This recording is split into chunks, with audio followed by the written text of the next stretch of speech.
Welcome back. And so in about 24 hours, I believe, or a little more than that, that agreement between the United States and Iran will be signed in Pakistan, I believe.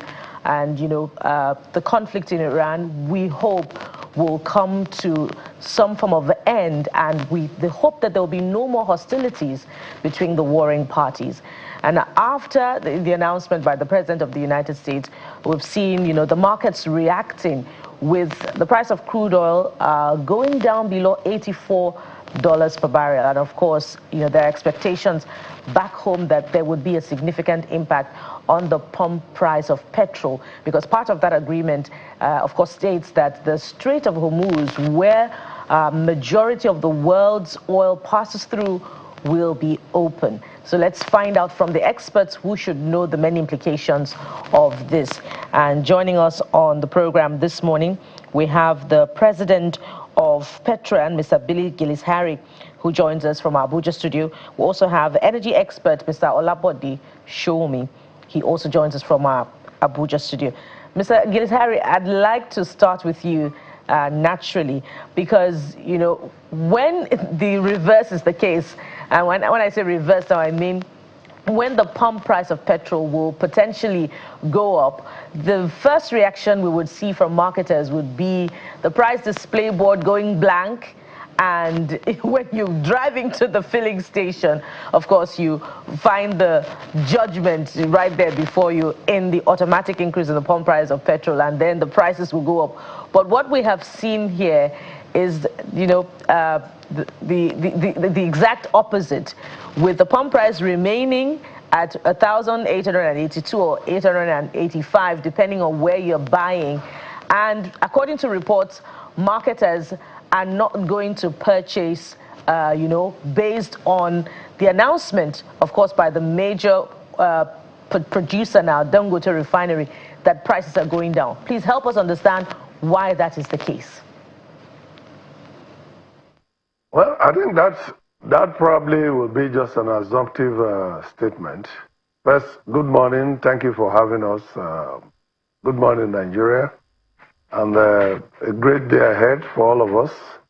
It's our country, and we'll do the best to ensure that we leave very great legacies for our children to meet and make Nigeria a greater country. I do not think that, to answer to your question, I don't think that it's correct for anyone to just, you know, assume that when prices drop from whatever source, from crude oil to refinery selling, it will not reflect in the retail outlets. It's not very correct. Prices reflecting at the pump are dependent on several factors. One of it will be availability of the product, and the other will be costs. Costs in terms of purchasing the product, and also costs in terms of logistics, and also landing and preparing the particular petroleum product to be delivered to the Nigerian people. And for us in PETROAN, our focus is always to do what is best, what is fair, and what is honest. It's difficult to vote for 100% of the people all the time, but I know that majority of PETROAN members that have PETROAN stickers boldly displayed in their retail outlets will always do what the association's demand will be. When petroleum product price drops, as it has yesterday, so we don't need to go too far, let's talk about yesterday.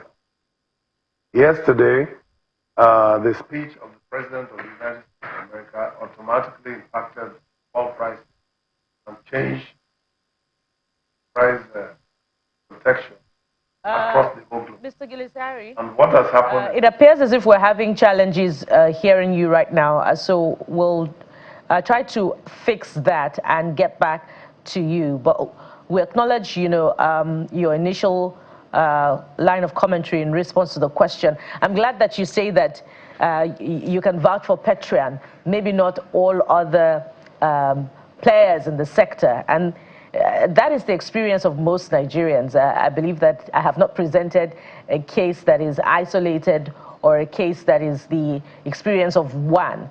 And so I would like to know why that seems to be the trend, because when prices will potentially go up, most of the time price display boards of most filling stations go blank, and then you find that within a couple of hours a pump price will change going upwards. And so more importantly, amid this conversation, really would like to know how the developments in the international oil sector would impact back home.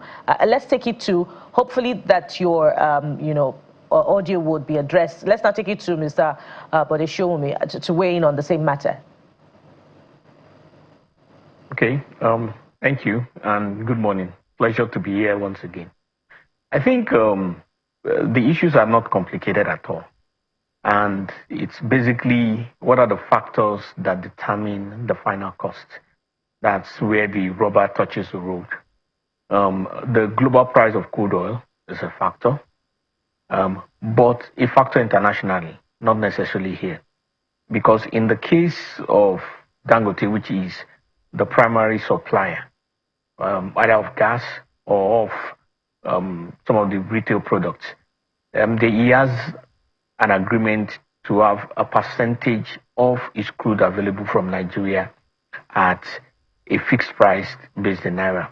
So those prices, whether they are what they are or what they were, does not necessarily reflect on that. So the issue will have to be from the point of the refinery to where it touches, to the final person. Obviously, there are some logistics costs. So it's possible that there are things that are reflecting in that area. Where the international price will have been a major determinant will be if the marketers have, I'm talking about the major marketers now, having a predominant impact on the market. And I think for a while, import licenses have not been given. So to that extent, there hasn't been products coming in. So basically, our own cost issues in terms of it reflecting to the final person really has to do with our own internal logistics rather than the geopolitics that is taking place at the moment. So why do the internal logistics only apply where there has been increase, and where there's a potential decrease it doesn't apply? Well, obviously that's above my pay grade. So we're dealing with business people. It's possible, and I'm not vouching for them in this case. So it's possible that it will take a few days for it to reflect back. But it's also possible that they made some commitment and they're not able to go back. Whatever reasons there are in the final decision making, it's the people that are selling it that will be able to say. But what we can do and what we have done is basically to look at the factors that determine the price. And we have seen that from the factors that determine the price, the factors that are outside the circle of influence of those who are issuing the final verdict are such that they are stable. So the other factors which are within their control seems to be the ones that is causing the increase in price. So those are the facts of the matter. Let's take it to Mr. Gillis-Harris. Let's stay on that question. And people have asked that why, when there's an increase in the price, it reflects literally almost immediately. But when there's a decrease, it takes a bit of a while. But I know that there are war premiums and there are all sorts of premium on these products. Although it is priced, dollars and all the elements of FX liabilities that could accrue based on what you bought. But maybe in a layman's term, because you buy from the refineries, so it is what you buy that you now add your margin to be able to sell. But you are within the ecosystem. So talk to us again. Maybe we missed out on what you said because Mr. Showmi says above his pay grade. Your audio was a bit noisy. How soon do we expect... So can you hear me better now? Yes, I can hear you better. How soon should we always expect a reflection in reduction in price whenever there's a reduction in the highest cost component, which is crude oil? Well, there is no straight-jacketed answer to that. Every day's business modality, though we try to streamline it, and that's one of the reasons why we give our best support to NUPENG, why we work very closely with NATO, why we ensure that PTD does their work well, is that we try to reduce some of the vagaries and get facts that will be able to help us to monitor what we're doing. For instance, today, most of my members are already automating their forecasts. And the reason for that is that we are going to be able to follow through with what accounts for losses and what are the reasons why we should be able to change our prices from one particular unit to the other. The fact is simple. If we bought product today, for instance, yesterday, so I want us to just deal with just yesterday.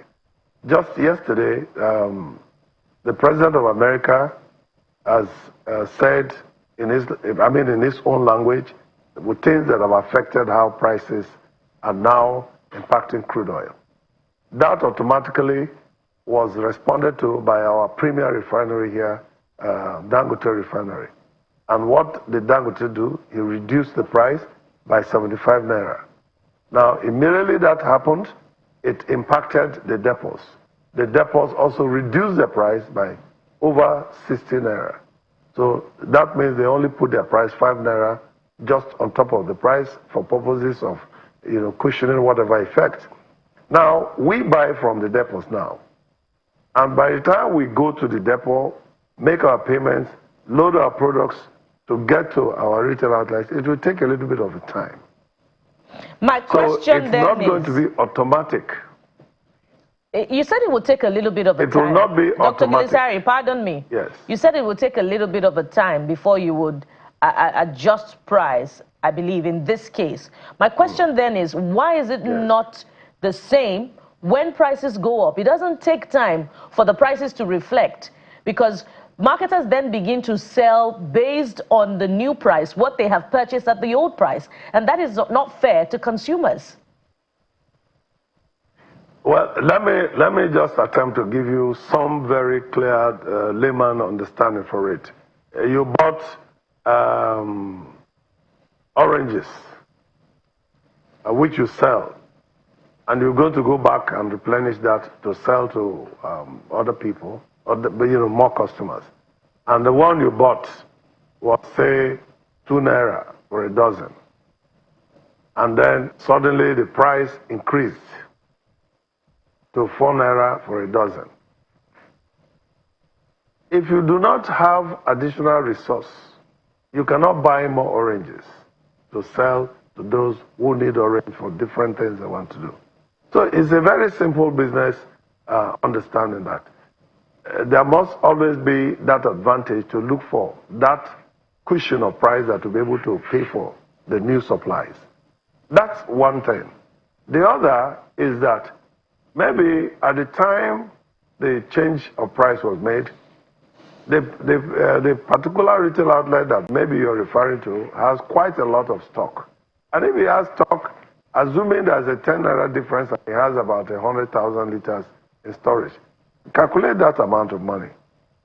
And if that amount of money is lost to just this particular price reduction, then he has lost capital to buy more petroleum product that's going to wet his station, that's going to address Nigerians.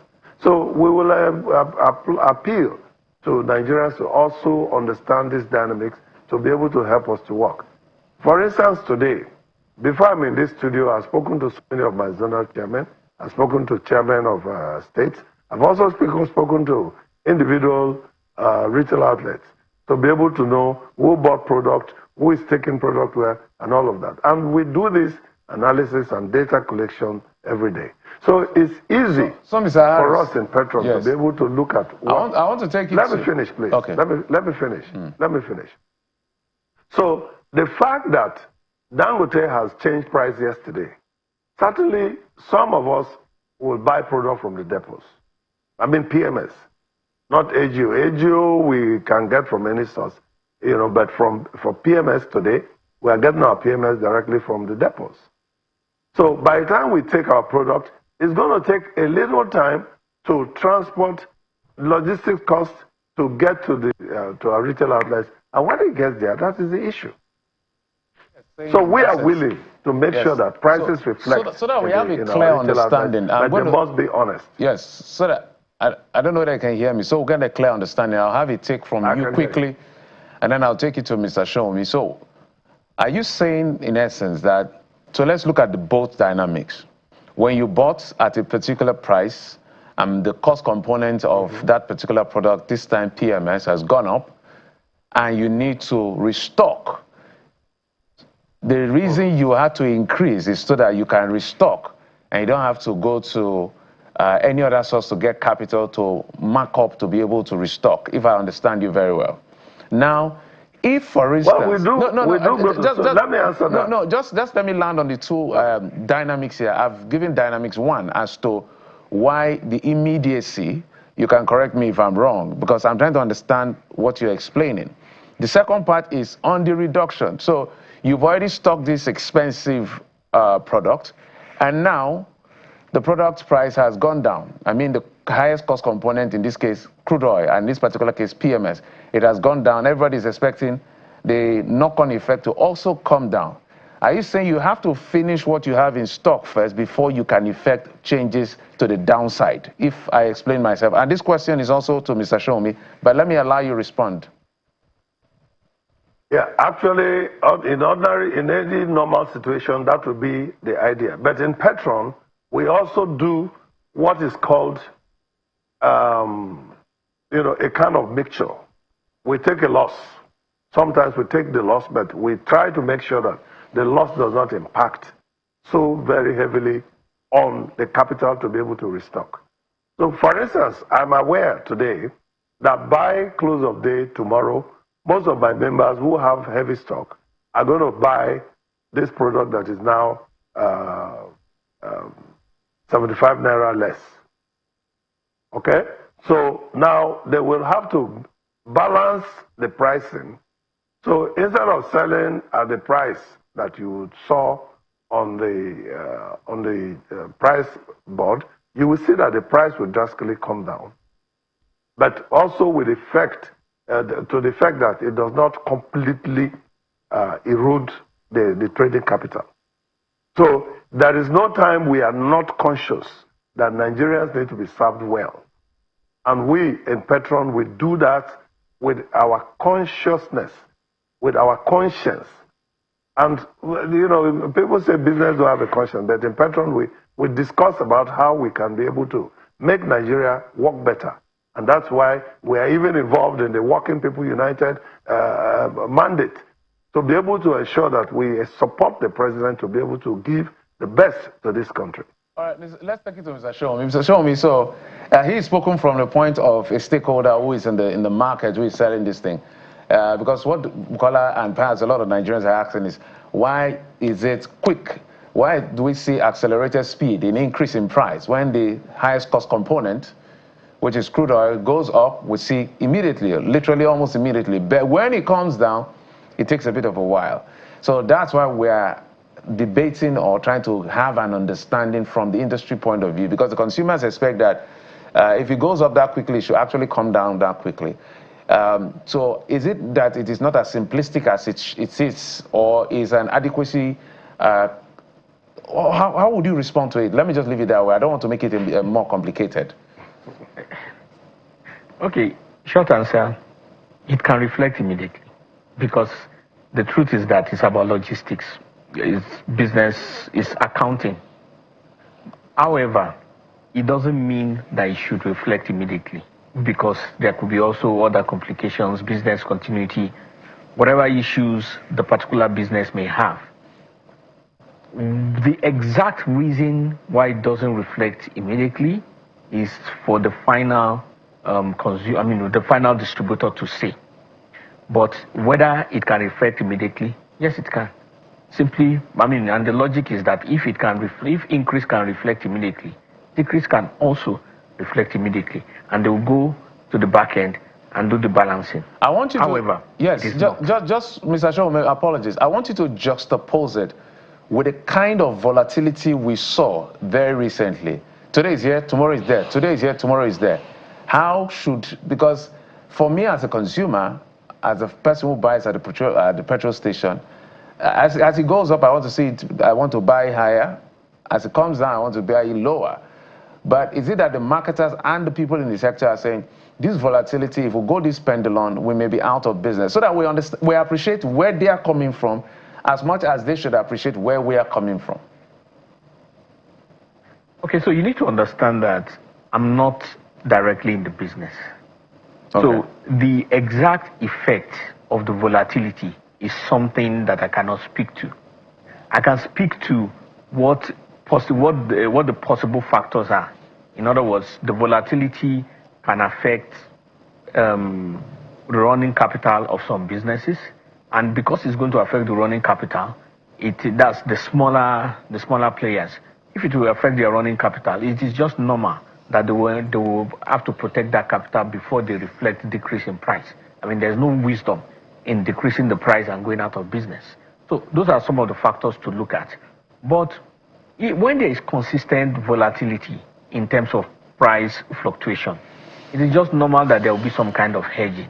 In other words, somebody will want to put at a certain price such that the period of volatility ends and then it continues. So these are business decisions. Let us not confuse it. So these are business decisions that the owner of the business, the entrepreneur, will make for the survival of the business. And that is important to note, because if the business does not survive, nobody's going to get, we're not going to be talking about getting fuel of any kind. So there has to be what you call a balancing act. There is the need, the demand, and the desire of the consumer. But there is also the essentials of the business that will make the business to survive.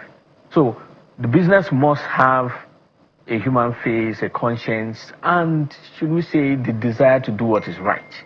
And then the expectations of the final consumer needs to be tamed so that it is expectant of what is realistic, not just what it wants or what it believes to be right. And then finally, there is the regulator, who is the big brother in the whole picture, to ensure that the right things are done. What the consumer expects to be right may also be what is just against the backdrop of the realities. The consumer may not be privy to what goes on behind the scenes, and I'm referring to what Mr. Gilesari refers to now as loss of capital when prices go down. Well, we are not privy to what is the gain of the marketers when prices go up. So it's not a transparent process. So we do not necessarily have to believe, what you have presented to be loss of capital, because we don't know what the figures are. And speaking of which, let's now go to what should now be a reduction in price that we should be expecting now that prices of crude oil have gone down below $84 per barrel. And I want to put this in context, Dr. Gilesari. In February, when the conflict began, we were somewhere between $65 per barrel and just a little above. And at that time, we were buying petrol for about 800 naira per liter. Now, prices have significantly reduced even before this $80 per barrel mark now to below $100 per barrel. And we're still buying petrol for 285 naira per liter. So is that a just price, category, so to speak, for want of better description? Shouldn't we be buying for a lot less? And shouldn't we be potentially buying for a lot lesser than the 75 naira reduction that Dangote has now, potentially implemented? Dr. Gilesari, before I now take you to Mr. Shoumi. In our views, from a business point of view, Dangote Refinery has done a very noble act. And we are very proud of Dangote. And we continue to say that. When the issues come that we must have to talk about how we should function and ensure that we have continuity in business, with Dangote playing along with all stakeholders, we'll continue to say that. But when he does something good, we must have to say that and give him the credit. The fact is that you need to also check in other climes if refineries have also instantly reflected prices from just only one statement from the President of the United States of America. Prices will settle after a few days. Right now, the depots have responded immediately with just only a difference of 5 naira. We are buying PMS from the depots now. This is a business that the dynamics changes very frequently. And we want Nigerians to also understand that in PETROAN, our objective is to keep our covenant with Nigerians to ensure that we have quality product, affordable pricing, availability of product, and no hoarding of petroleum product. And we are doing exactly that to the best of our ability. Are we 100% there yet? No, but we are aiming for it. And certainly every day we are using technology to be able to help us achieve what we want to achieve. I think it will be too early today to just put a price and assume that we should get back to the 800, 900 naira, mark. Let us give it a few more days, and then the calculations of all the cost implications will set in. And of course, because we are very conscious that the government's policy is focused on how to make sure that Nigerians do not have any more suffering, we certainly will make sure that we collaborate with Dangote, with the NMDPRA, with the presidency, and ensure that we continue to serve Nigerians in a way that will be pocket-friendly. That's what I can say for now. Dr. Blizari, but the landing cost of imported petrol is put somewhere around 745 naira per liter. So aren't Nigerians buying petrol at a little too expensive cost price? Well, that is a situation that we need to review, because, as you know, there are legal fireworks that's going on in that area, and because it's in the court, we cannot address it, otherwise it will be sub judice. We will leave that explanation for another day. In my village, they say we should leave wet cloth for rainy season. I mean, for the sun to come out. So let's wait for that season to come out. All right. In one breath, you support the release of licenses for importation, and then you also laud Dangote refinery for being noble for reducing pump price of petrol by a mere 75 naira per liter. But let's take it to Mr. Shomi to respond to the same question. Against the backdrop of these things that I've outlined, how much should Nigerians really be buying petrol for based on this reduction? Well, it's not my place to say this is how much, but it is my place to say that competition is what makes a price truly practical. In the absence of competition, you are not really able to know what is real, because whether it's regulated or not, what you find out is that the businessman can always come up with 1,000,001 reasons as to why his price is what it is. But when there's a price differential and there's competition, the competition between the two is what will bring it out. And a simple example was, if you remember in the early days of the telecoms industry, for those who know, this was 2003 or thereabout, the MTN and co, they started with what is known as per minute billing. And for over a year or so, they said that it was impossible to do per second billing because the technology was a lot more expensive. I mean, there were all kinds of reasons. And then finally, Glo came in because it was a late entrant. And Glo entered the business with per second billing. 2 weeks later, everybody else was doing per second billing. That's what competition does. So I think we've spoken about monopoly issues in this industry for a while. And this may be a good time for Nigerians to also appreciate the fact that it's not enough to be sentimental and emotional. What is practical in business is the forces of competition, as it helps people to enjoy what is a realistic price. That would be my submission in that. Well, that would be a good place to anchor it. And thank you so much, gentlemen, for coming on the program. We've been talking with Mr. Billy Gillis-Harry, president of PETROAN, and Mr. Olabode Shomi, energy expert. Thank you so much, gentlemen, for bringing in your experience to bear on this conversation. Thank you so much for having us here. The pleasure is all ours. We'll take a moment now. When we return, we'll transit to a more expansive conversation on State of Nation, of course, with a continuation of our focus on the Isoko Nation and the demand for supply of electricity in communities affected. So stay with us. We'll be right back.